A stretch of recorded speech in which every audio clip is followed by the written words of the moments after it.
Hello there guys, what's up? Welcome to, at least for now, the last Level Up podcast, at least for a while. I haven't done one of these in ages, so I figured I'd do one while I had the chance to.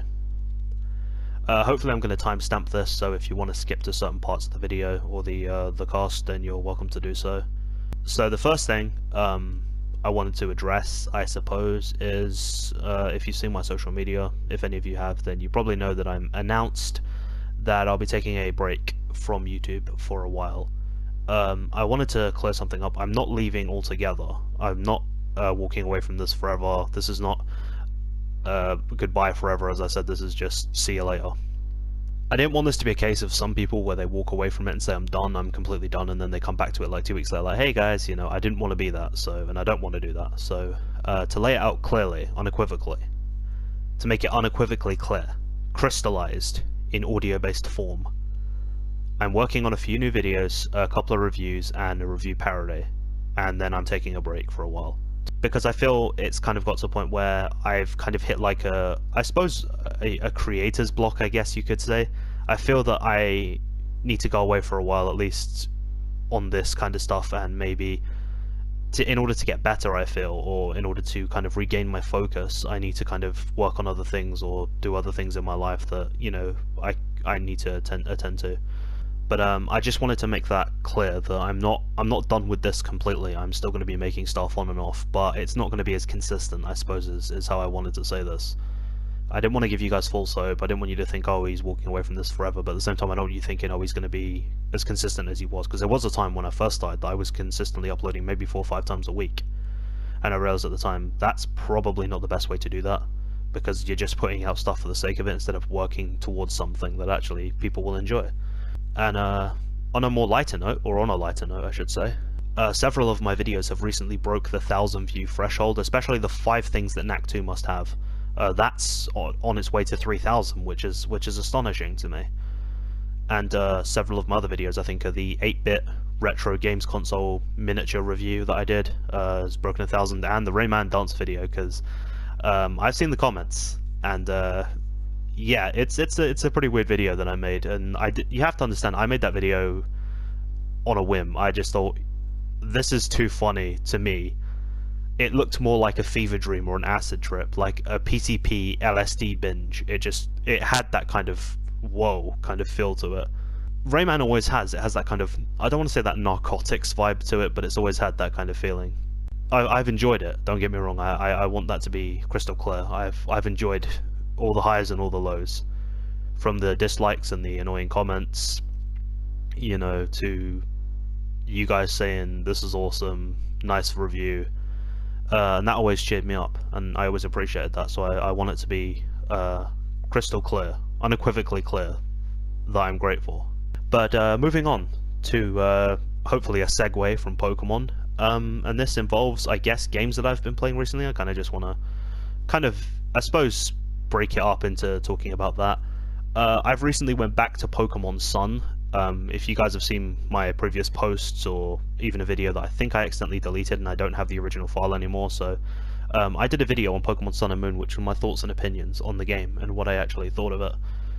And as you guys know, I wasn't the game's biggest fan, I'll put it that way.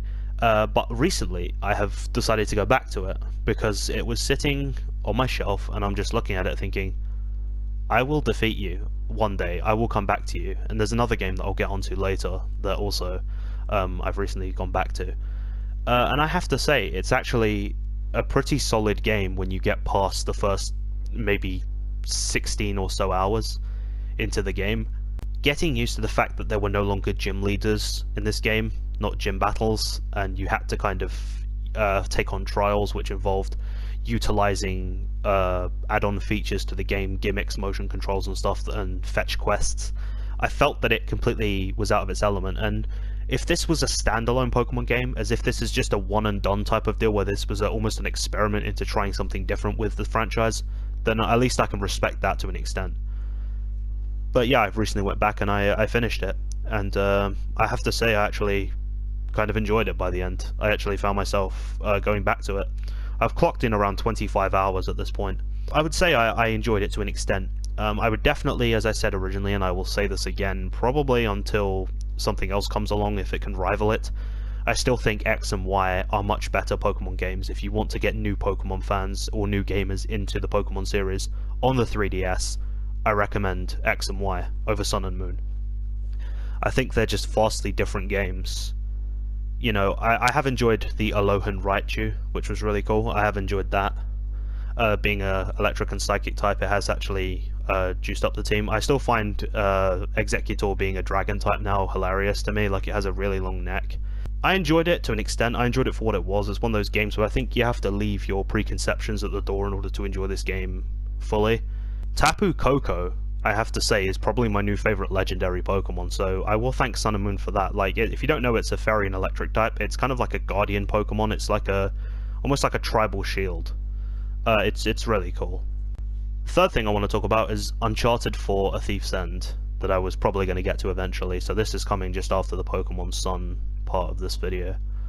I also went back and finished that as well, because I played through most of it, but I didn't quite finish it. You guys know I've made like a review parody, and then I made a follow-up video called Why Uncharted 4 Might Not Be As Good As You Might Think. And I stand by a lot of the stuff I said about it being a glorified climbing simulator, and there's certain parts in the game with Wraith, you know, the fact that the final boss is quintessentially a quick time event, you know, button mashing prompts and stuff. It didn't have that infamous feel at the end. It didn't have that, oh wow. You know, some games, I'll put it to you this way, you know when you play for a game and you just really enjoyed the journey to get to that final point? Uncharted 4 to me feels like a game that you don't complete. You fight over it. You fight for everything in that game. And when you defeat Wraith, you don't get this overwhelming satisfaction of, holy crap, I beat the bad guy. I'm Nathan Drake, I am awesome. You get this feeling of, wow, Wraith kind of got to the treasure first and he almost defeated you underhandedly and almost killed your brother. And then you just kind of defeat him by pressing triangle and throwing the blade at the rope which cuts the treasure down, and you assume Wraith dies in the shipwreck. It's completely underwhelming. But you know, there are some chapters that I found the game was incredibly positive, overwhelmingly. So I kind of wanted to retrospectively rewrite that by saying that. I feel it's a game that still I find the original trilogy to be better, I think, but this game was trying to be a retrospective game, where it's like, oh, this is them looking back on their glory as one last hurrah. And with the new game coming up, which is supposed to be a spin-off with Chloe and I think it's Nadine, I could be wrong, it looks like Nadine, and the fact she doesn't really get her comeuppance is kind of another thing. I know she was only helping Wraith for the money, but still. So to cap this short podcast off, I kind of want to overall just cover everything and, you know, say where the future lies for this. I am still going to be making content on and off, at least for now. I don't know when and where it's going to be. Hopefully, if you just follow the social media stuff, you'll know. But I don't want that to be the only reason. I feel like I need to go away for a while, at least on this, sometimes, and kind of regain my focus for it, because I'm not going to be like, oh, poor me, you know, because this is a great opportunity, the way I see it. It allows me to convey and portray certain things that I wouldn't be able to convey succinctly in just pure visual form. It has to be done through video, through talking, visuals and all that. That's the way I work, I guess, cohesively. But thanks for listening. If you managed to make it all the way through this, I salute you, sirs and madams of the world. And continue to push yourselves forward, continue to imagine, continue to entertain, continue to explore. And most importantly, continue to be you. Hopefully you guys have enjoyed. I've been Heracross Gaming, and I think we're done here.